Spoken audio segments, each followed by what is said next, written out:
Sudah mulai lagi. Sudah mulai? Ya. Saya mengetahui dari mana? Apa introduksi? Ya, Minum kok sih belum? saya ngopi dulu. Belum ada yang lihat juga sih belum. Ini saya sudah masuk ini. Sudah. Kalau saya masuk kok nggak ada kelihatan nih. Ini sudah lagi live. Di sini nggak bisa lihat nih. Nggak usah dilihat, nggak apa-apa. Saya perlu lihat. Iya sudah. Oke Pak, mulai. Ya, selamat pagi semua netizen, sahabat Guntual Laremba, sahabat aktivis penggiat hukum pejuang kebenaran. Hari ini kita jumpa untuk bincang di pagi hari ini, memberikan wawasan kepada teman-teman supaya ada namanya edukasi. Kita ingin memberikan edukasi terkait masalah hukum. Jadi kalau teman-teman menginginkan yang namanya pengetahuan gratis, jangan lupa follow kita punya Facebook ini. Ya, kita sedang lagi mau bincang tentang masalah hukum. Kami dari Proteksi Perlindungan Hukum Mahkamah Kebenaran, ya, mengajak halayak ramai untuk coba mengerti masalah hukum, karena hukum kita ini agak ruwet, ya, dimana penegak hukum yang mestinya bekerja secara profesional dan proporsional, tapi mereka justru mengabaikan semua ini. Namanya aparat penegak hukum itu bekerja disumpah, dan mereka itu ada kode etik. Tapi sumpah yang mereka punya itu hanya slogan. Faktanya banyak sekali penyimpangan-penyimpangan yang kita lihat yang mereka dengan mudah langgar. Salah satu contoh, seseorang yang belum tentu bersalah, ya, ataupun kalau ada pihak-pihak dari pelaku yang kira-kira mereka itu ada hubungan, itu bisa saja perkaranya dipetieskan, ya. Ini miris kita lihat. Padahal kita tahu undang-undangnya sudah jelas, ya. Kemudian ketentuannya sudah jelas. Komitmen para pimpinan sudah jelas. Terlebih-lebih Pak Jokowi, Bapak Presiden kita ini sangat tegas mengatakan bahwa jangan main-main dengan penegakan hukum. Apabila ditemukan masih ada orang yang mempermainkan hukum, dia akan menangani dengan caranya sendiri. Faktanya kita bisa lihat baru-baru ini kita dihebohkan dengan petinggi dari beberapa institusi terlibat, ya, tanda kutip, ya, atau foto-fotonya banyak beredar yang patut diduga itu mereka terlibat. Ya, sungguh sangat disayangkan. Wibawa pemerintah menjadi runtuh, wibawa institusi menjadi runtuh. Nah, saatnya kita sebagai masyarakat ini kritis, ya. Kalau teman-teman tidak salah, tidak perlu takut, ya. Nggak usah takut masalah dikriminalisasi, ya. Terlebih-lebih kaum milenial, aktivis penggiat hukum pejuang kebenaran, ataupun misalnya lembaga swadaya masyarakat, ya, media, jurnalis, nggak usah takut, ya. Anda bisa minta nasihat dari kantor kami atau bisa telepon langsung ke saya supaya kita diskusi. Saya ini sudah kenyang dikriminalisasi. Dan ingat, siapa yang mengkriminalisasi dia harus bisa buktikan, ya. Perkara saya kemarin, ya, saya dikriminalisasi, terusan saja penyidiknya nggak bisa, dia kesulitan untuk menjawab. Dan ingat, ketika kita sedang dalam persidangan, Anda ketika dalam persidangan, ya, jangan takut minta saksi perbalisan. Ketika Anda dikriminalisasi, kelemahannya para penyidik itu ada di perbalisan. Saya sudah membuktikan, saya punya perkara kriminalisasi itu dakwaannya 10 tahun dan denda 1 miliar. Bisa-bisanya mereka bawa ke pengadilan tanpa ada alat bukti. Seolah-olah hukum ini mereka yang punya. Penegak hukum memang iya punya kewenangan. Nah, ini juga pesan buat masyarakat, terutama kepada petinggi negeri ini. Tolong seleksilah penyidik, ya. Itu kan penyidik ada ketentuannya, tolong dijalankan. Bapak Kapolri, ya, Bapak Menkumham, Menko Polhukam, ya, Bapak Jaksa Agung. Sayang, saya punya perkara itu sebenarnya gak layak untuk naik di pengadilan. Kerugian negara ini karena perkara saya naik, ya bisa dibayangkan. Perkara yang gak masuk akal, ya, karena ada pesanan. Ya, coba bayangkan ya, ada pesanan dari orang yang namanya pelapor, tidak punya bukti, datang kepada ke Kapolres katanya, ya, kemudian membawa ijazah yang memang sah, sedangkan dia laporkan adalah ijazah yang nggak benar, ijazah kata ijazah palsu. Nah, kan aneh, ya. Kemudian setelah itu, biasanya kalau kepolisian kalau bekerja dengan baik, dia kan harus punya data yang lengkap. Ini enggak. Dan ingat, saya tidak akan pernah berhenti untuk menyuarakan, Bapak kepolisian,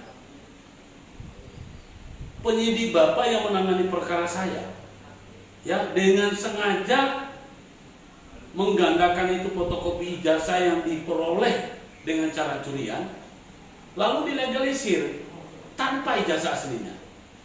Nah, ini saya minta kalau penegak hukum benar-benar, kalau polisi mau bersih-bersih, kalau jenderal aja bisa digusur, ini penyidik pangkatnya masih di bawah dari perwira, ataupun kalau perwira muda atau perwira apalah, ya, ini tolong dibereskan. Saya tidak akan berhenti, Pak. Bapak yang terhormat, Bapak Kapolri, ya, saya Guntur Larimba, putra daerah Sulawesi Tenggara, suku Tolaki, ya. Prinsip saya, sepanjang saya benar, saya akan bertarung, dan saya sudah buktikan. Kemarin di pengadilan saya bebas murni, ya. Ulahnya, ya, pengacara hitam, ya, yang mengkriminalisasi saya, minta bantuan dengan kepolisian. Itu kejadiannya di Sidoarjo, ya. Lalu diresponlah sama JPU.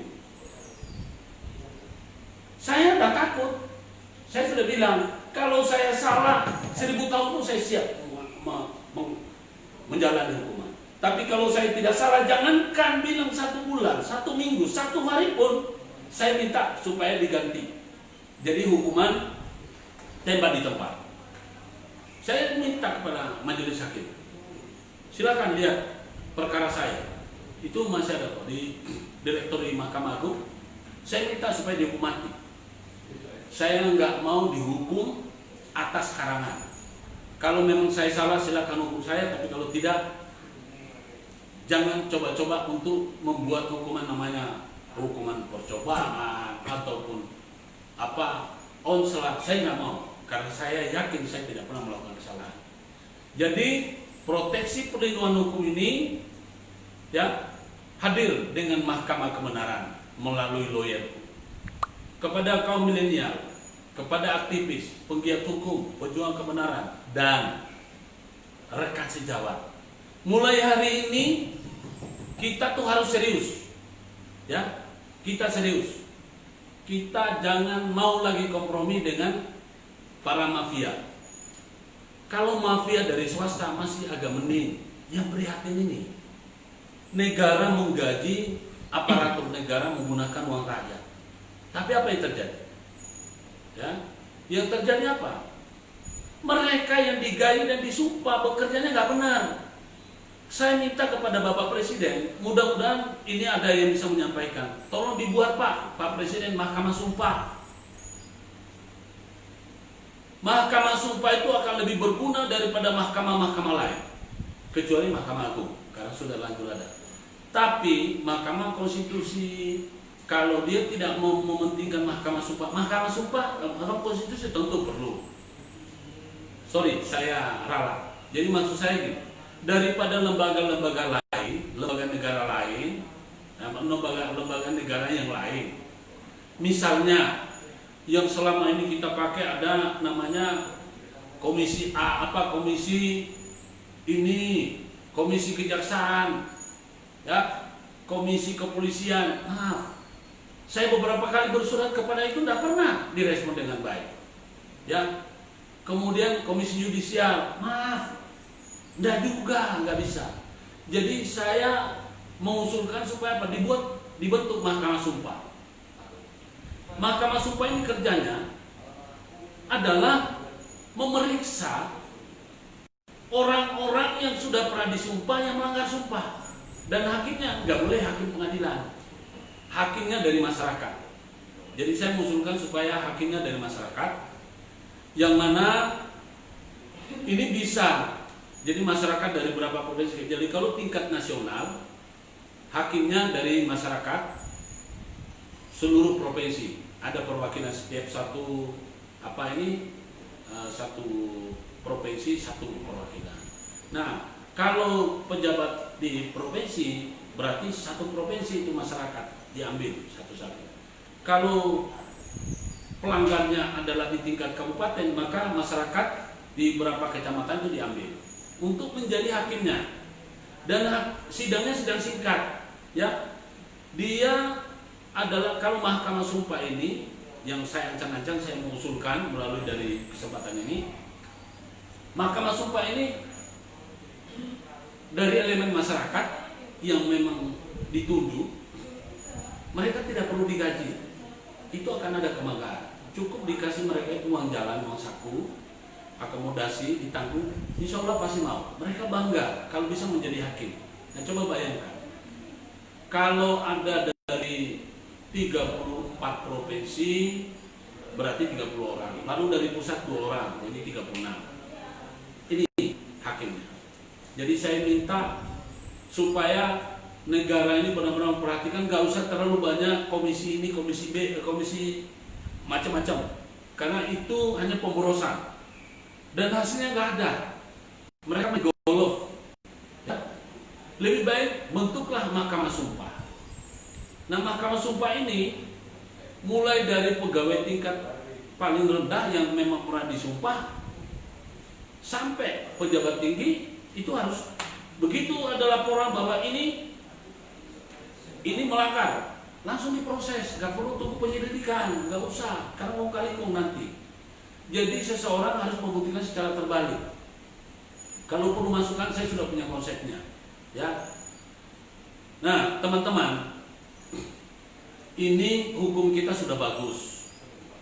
Negara kita, pendahulu kita sudah membentuk undang-undang, meskipun mungkin mereka pada saat itu tidak terlalu tapi sudah bagus. Yang jadi persoalan ini adalah pelaksanaan. Saya prihatin melihat daripada moral pejabat kita yang sudah digaji oleh negara menggunakan uang rakyat. Mestinya mereka bekerja dengan benar. Kalau saya jadi pejabat, maaf ya, ketika ada keluarga saya yang ikut campur, begitu ada laporan bahwa keluarga saya main mata dengan atau main apa, orang yang pertama saya akan babat adalah keluarga saya. Saya jadikan contoh, ya. Tapi di kita ini enggak. Kalau sudah jadi asisten sudah berdehe, ya. Orang-orang yang enggak benar pasti kepengennya menguasai harta orang lain. Saya prihatin, Pak, ya. Ada namanya wali kota, bupati, gubernur, ya, menteri. Mereka ini dan pejabat lain dah yang eselon-eselon. Mereka ini digaji oleh negara menggunakan uang rakyat sebelum bekerja disumpah. Tapi sumpahnya mereka nggak diperhatikan. Ketika mereka menjadi pelayan masyarakat, saya berikan contoh ya. Ini saya harus berkata jujur bahwa di Surabaya wali kotanya bagus, tegas. Tapi saya tidak tahu apakah dia memang nggak ngerti, nggak bisa baca, nggak mau baca, atau memang senangnya menerima laporan ABS. Saya prihatin. Terus terang saja, ini adalah arogansi kekuasaan. Tanah masyarakat ini sudah jelas-jelas milik masyarakat. Kemudian Pemkot Surabaya mengklaim bahwa dia punya tanah. Di mana-mana namanya keperdataan itu harus ada alasan. Ini buat apa ada sertifikat? Tanah ini ada di Waru, ya, daerah Waru, kena tol. Saya sudah bersurat, tapi surat saya selalu ditolak, selalu dijawab dengan yang ya namanya apa. Saya minta kepada Ibu Wali Kota, kalau memang Ibu Wali Kota punya ibadah, punya Tuhan, dan Ibu Wali Kota ini memang benar-benar peduli terhadap masyarakatnya, ini ada persoalan, tolong ditelusuri dengan baik. Namanya tanah negara, ya, semua tanah negara. Tapi ketika sudah menjadi privat masyarakat, maka tidak boleh lagi diklaim. Sekarang yang jadi persoalan, kami ini capek, Bu, ya, ini sudah ada, sudah semua lengkap, sudah ada penetapan pengadilan, ya, bahwa sudah dikonsinyasikan ini kan tanah terkena tol. Kemudian karena camatnya yang arogan, Ibu Wali Kota tidak mau melihat ini. Terus saya nggak akan berhenti, Bu. Ya, Ibu Wali Kota Ahmadiyah Surabaya, ini Anda mau nulis surat baru-baru ini bahwa putusan pengadilan tata usaha negara ini dimenangkan oleh Kota Ahmadiyah. Bu, Ibu baca, Bu. Saya nggak ngerti. Apakah Ibu memang meremehkan masyarakat atau meremehkan kami? Tapi saya disuarakan. Tulisan saja, Bu. Ibu ini telah dibohongi oleh anak buahnya. Pembisiknya Ibu itu. Kalau memang Ibu yang menulis surat ini, tolong dong, Ibu perhatikan juga. Surat yang Ibu kirim ini nomor 593 5850 /436 titik 1 titik 2 garis ini 2020 tanggal 2 Juli 2020. Saya akan terus suarakan. Mohon maaf, Bu. Saya sudah berusaha untuk menjelaskan baik-baik, tapi saya tidak pernah dikasih kesempatan. Ibu, ya, saya mau tanya sama Ibu. Sertifikat itu alasannya apa? Tanah itu alasannya sertifikat bukan? Tanah yang Ibu bilang, yang asisten Ibu ataupun orang-orang Ibu mengatakan tanah aset desa, itu sebenarnya tanah yang sudah bersertifikat. Tuhan yang bersertifikat, dan tidak ada alasan, bahkan ada keterangan dari lurah, Ibu. Lurah itu sudah mengeluarkan tahun 2014, lurah itu sudah mengeluarkan keterangan bahwa tanah tersebut adalah bukan aset Pemkot. Ibu, jangan bikin kami jadi capek, Bu. Ibu sementara lagi lengser, tolong dong perhatikan, ya. Ibu, saya akan terus menyuarakan ini, Bu Wali. Saya sudah pernah datang berkali-kali mau ketemu dengan Bu Wali Kota untuk menjelaskan dengan baik, tapi saya digagal sama orang-orang pembantunya Ibu. Ibu, kalau memang Ibu benar-benar Ibu mau cari kebenaran, ya, tolong kita duduk bersama, kita lihat berkas. Ya, saya sudah pernah datang ke saya cuma diterima sama asistennya Ibu. Sepertinya Ibu ini tidak peduli dengan masyarakat. Kasihan yang punya tanah ini sudah tua. Dia juga mau menikmati. Ibu masa tega kalau Ibu digituin gimana? Ya, anggaplah ini orang tua Ibu digituin. Masa Ibu tega? Kami ini saya pengacara. Tapi ingat, Bu, saya dari Mahkamah Kebenaran. Ya, kami tidak akan pernah ikut merampok asetnya negara. Tapi kalau dengan cara begini, ibu mempersulit kami, ibu wali kota. Ya, saya ingin mengatakan kepada masyarakat kota Surabaya, kalau ini tetap ibu bertahan tanpa ibu memperhatikan, berarti ibu arogan. Inilah kepemimpinan yang arogan, ingin menunjukkan kekuasaannya, kesewenang-wenangannya. Dapat diduga seperti itu. Saya punya bukti, Bu. Ya. Kalau ibu wali kota itu yang tegas, saya suka. Sama, karakternya ibu dengan saya sama. Ibu, karakter ibu itu, ibu wali kota Surabaya dengan Guntur Laremba sama. Brutal, frontal, saya juga sama. Tapi bedanya saya bukan pejabat. Saya tidak pernah memakan uangnya rakyat.